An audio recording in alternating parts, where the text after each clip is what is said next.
So in this video, we're going to kind of go the other direction. We're going to take the attributes of a specific sine function and use them to come up with the equation that corresponds to that sine function. So let's walk through these steps. And initially in this video, we're going to just focus on sine functions that have a change in amplitude and a change in period. None of the other attributes are going to change. And then as we get a little more confident, we're going to add those other changes of attributes into the function.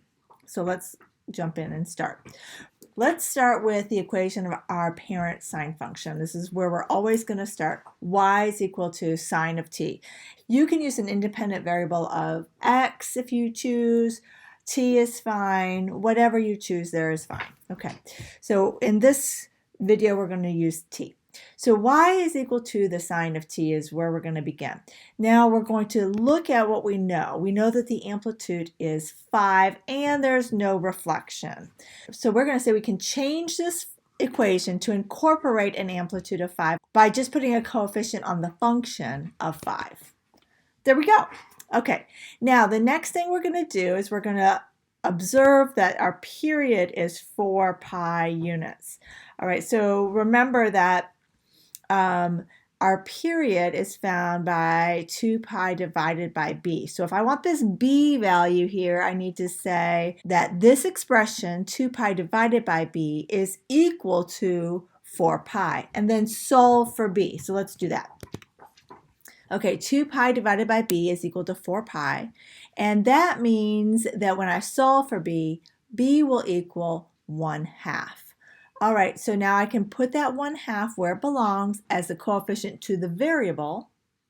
All right, and now since no other attribute has changed, I'm finished. All right, so let's start the next one. Starting with our parent function, y equals the sine of t, we observe that the amplitude is 3/7, so I can implement that as the coefficient to the function. Y is equal to 3/7 the sine of t. All right, and then we're going to go ahead and remember that our period is 2 pi over b, so 2 pi over 3 is equal to 2 pi over b. Well, what does that mean? That means that b must equal 3, right?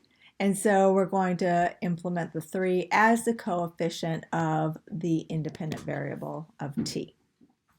Very good. Next one, we're going to start by implementing the amplitude. The amplitude is 29, so we're going to use that as the coefficient of our sine function. And then we're going to solve for b using our expression that represents the period. 2 pi divided by b is equal to pi. All right, so 2 pi divided by b equals pi. That means that b must equal 2. And now I can take that 2 and sub it in as the coefficient to t.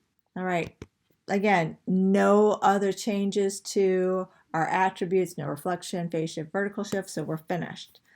All right, last one like this.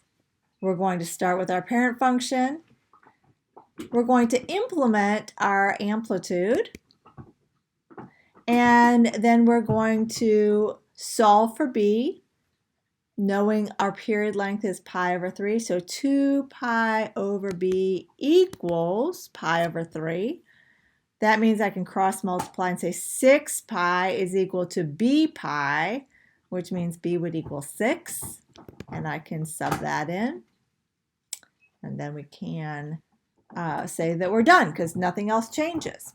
Okay, so this gives you an idea of how to take those characteristics of a graph and use them to write a function. Next, we're going to do that by pulling the attributes of the graph from the graph itself and then coming up with the function. See you then.